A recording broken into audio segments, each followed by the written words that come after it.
A paz do Senhor, sejam bem-vindos a mais uma leitura bíblica. Hoje estaremos lendo Isaías capítulo 21 ao capítulo 24.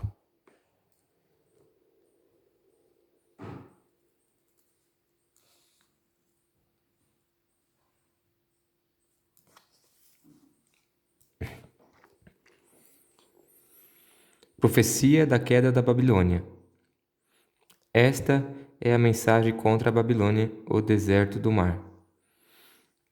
Como os furacões que varrem a região sul, assim o destruidor vem do deserto, daquela terra pavorosa. A visão que Deus me mostrou foi terrível. Traição e destruição por toda parte. Exército de Elão, ataque, exército de Média. Cerque as cidades. Deus vai acabar com os sofrimentos que a Babilônia causou. A visão me deixou desesperado. Estou sofrendo como uma mulher que está dando à luz. Eu quase não posso ouvir, de tanta dor. Quase não posso ver, de tão fraco. Estou cheio de confusão e tremo de medo.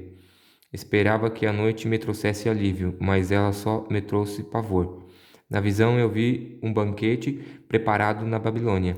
Os lugares para os convidados sentarem estavam prontos, e eles comiam e bebiam. De repente, alguém deu esta ordem: oficiais, levante-se e peguem as suas armas. O Senhor me ordenou: vá e ponha um soldado de vigia, e que ele conte tudo o que vir. Que eu vigie e preste muita atenção. Se enxergar um grupo de cavaleiros avançando em fila de 2, e homens montados em jumentos e em camelos, então o vigia gritou: Ó Senhor, dia e noite tenho ficado no meu posto e estou sempre vigiando. Atenção, aí vem cavaleiros, em fila de 2. Depois o vigia disse: ela caiu, Babilônia caiu. Todas as imagens que os babilônios adoravam estão despedaçadas no chão. Vocês, meu povo, foram maltratados. Foram malhados como o trigo no terreiro, mas eu lhes estou anunciando a mensagem que recebi do Senhor Todo-Poderoso, o Deus de Israel. Mensagem contra Edom. Esta é a mensagem contra Edom. Alguém me chama do país de Edom e diz: guarda quando falta para terminar a noite. Guarda, quanto falta para terminar a noite? Guarda responde: amanhã vai chegar, mas a noite voltará outra vez. Se quiser perguntar de novo, volte e pergunte.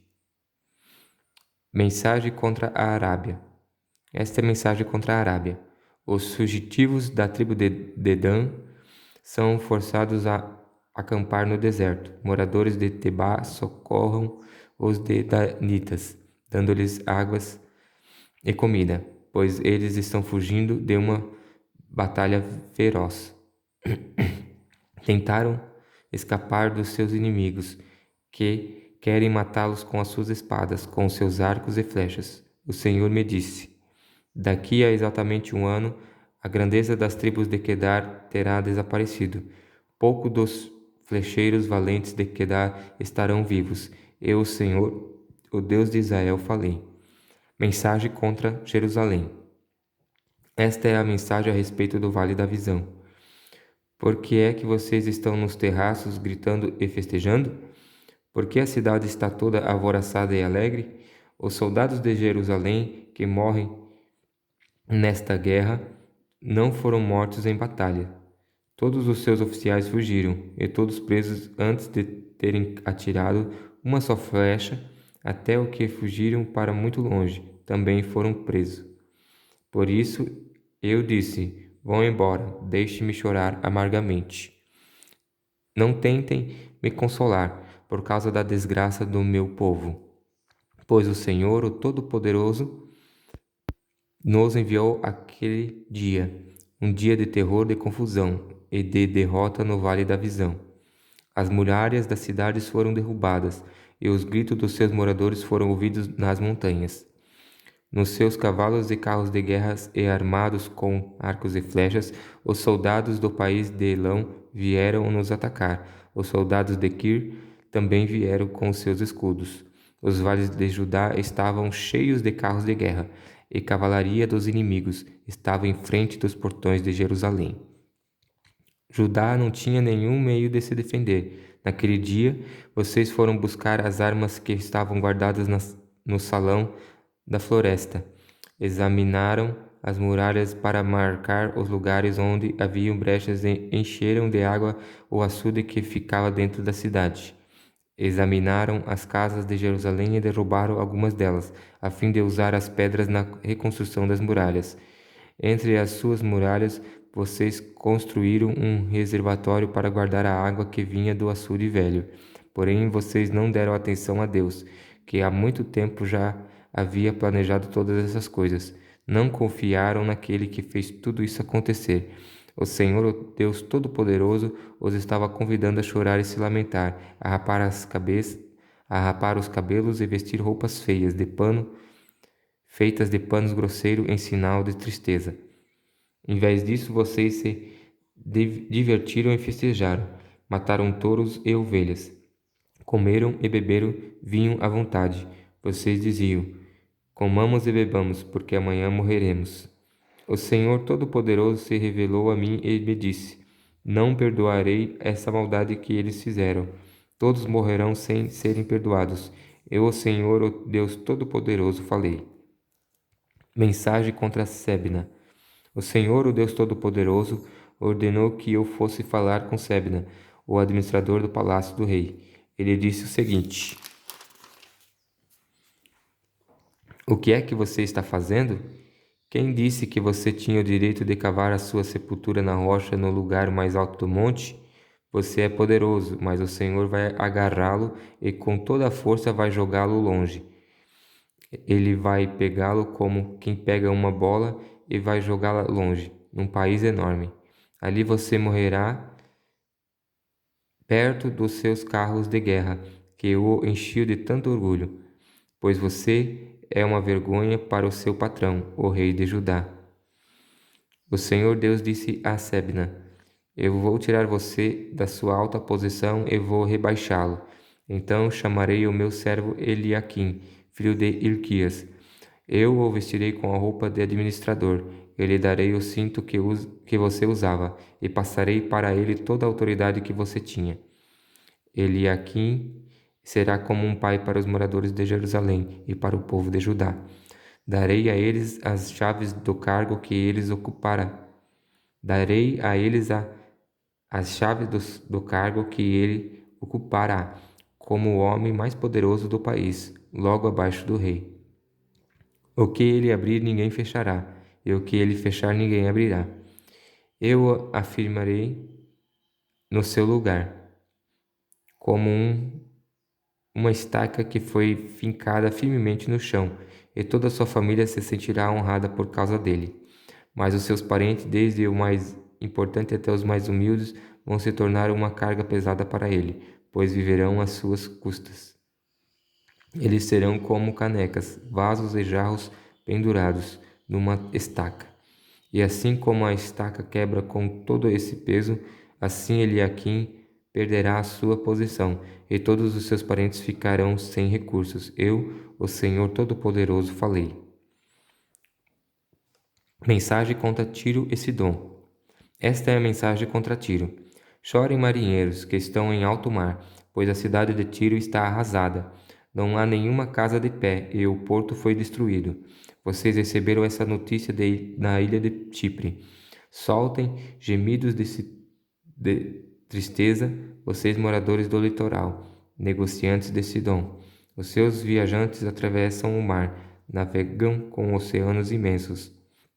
No rio Nilo, no Egito, vinham os cereais que vocês vendiam a todas as nações, tirando disso grandes lucros. Fique envergonhada, cidade de Sidom, e você também, Tiro, fortaleza da beira do mar. Pois o mar disse: nunca tive dores de parto, nem dei à luz, nunca criei filhos ou filhas. E o povo do Egito ficará aflito quando souber o que aconteceu com Tiro. Moradores da Fenícia, chorem de dor, fujam para a Espanha. Será esta alegre cidade de Tiro, que foi fundada há séculos? Será esta a cidade que enviou seus filhos para fundarem colônias em regiões distantes? Tiro era uma cidade importante. Os seus negociantes eram como príncipes. Os seus comerciantes eram respeitados no mundo inteiro.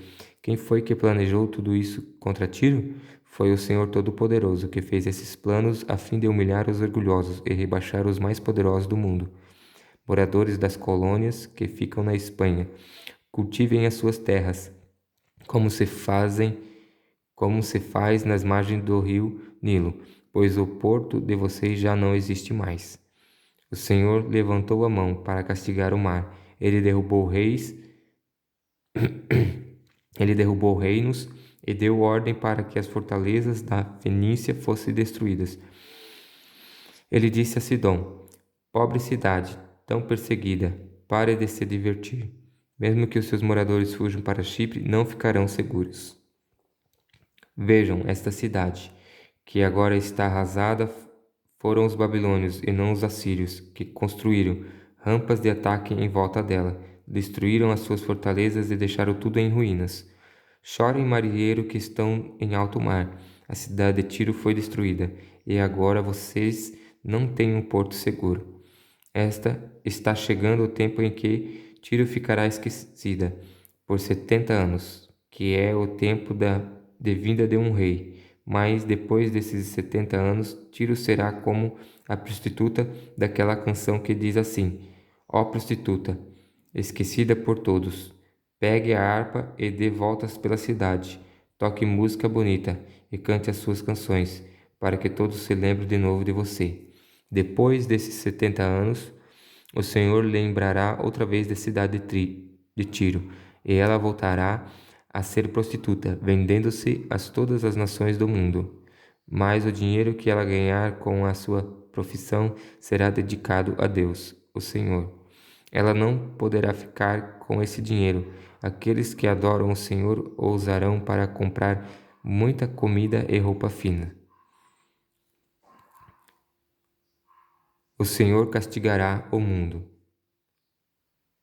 Capítulo 24. Atenção! O Senhor vai arrasar a terra e fazê-la virar um deserto. Vai estragar a terra e espalhar os seus moradores. A mesma coisa acontecerá com todos: o povo comum e os sacerdotes, os empregados e os seus patrões, as empregadas e as suas patroas, os que compram e os que vendem, os que emprestam e os que tomam emprestado. A terra ficará completamente arrasada e destruída, pois o Senhor prometeu fazer isso. A terra vai secando e murchando. O mundo inteiro vai se acabando. Os céus e a terra vão se desfazendo. A terra está impura por causa dos seus moradores, pois eles desobedeceram as leis e os mandamentos de Deus e quebraram a aliança que devia durar para sempre. Por isso, Deus está amaldiçoando e destruindo a terra, e os seus moradores estão pagando pelos seus pecados. Um fogo devorador os está queimando, e poucos escapam com vida. As parreiras estão murchando e há falta de vinho, e todos os que estavam alegres gemem de tristeza. Não se ouve mais o barulho dos pandeiros, nem a música alegre das liras. Os que faziam festas e cantavam estão calados. Já não se bebe vinho nas festas, as bebidas têm um gosto amargo. A cidade vazia está em ruínas, os moradores trancam as portas das suas casas e não deixam ninguém entrar. Por causa da falta de vinho, o povo grita nas ruas. Toda a alegria desapareceu. Ela foi expulsa da terra. A cidade está em ruínas. Os portões estão em pedaços. Assim como poucas azeitonas ficam nas oliveiras e poucas uvas ficam nas parreiras, depois de terminada a colheita, assim também em todos os países do mundo, poucas pessoas ficarão com vida. Os que ficarem com vida cantarão de alegria. Os que moram no oeste proclamarão a grandeza do Senhor, e os que moram no leste o louvarão. Os que moram no litoral louvarão o nome do Senhor, o Deus de Israel. Dos lugares mais distantes do mundo ouviremos a canção de louvor ao Deus justo. Mas eu disse: ai de mim, que desgraça! Já não aguento mais. Os traidores continuam a trair a falsidade por toda parte. Escutem, todos os povos, como animais vocês serão perseguidos pelos caçadores. Covas e armadilhas esperam por vocês. Aquele que escapar dos caçadores cairá numa cova, e quem sair da cova será apanhado numa armadilha. As represas do céu vão se abrir, os alicerces da terra serão abalados. A terra vai tremer e se rachar, ela ficará completamente despedaçada. A terra andará cambaleando como um bêbado. Será sacudida de um lado para o outro, como uma barraca na ventania. Os pecados que a terra carrega são tão pesados que ela cai e não consegue se levantar. Naquele dia, o Senhor castigará os poderes do céu e também os reis do mundo na terra. Ele os ajuntará e os jogará numa cova. Ali ficarão presos por muito tempo e depois serão castigados. A lua terá vergonha de brilhar e o sol ficará pálido de medo. Porque o Senhor Todo-Poderoso reinará no Monte Sião, em Jerusalém, e na presença dos líderes do seu povo, ele mostrará a sua glória. Essa foi a leitura de hoje. A paz do Senhor.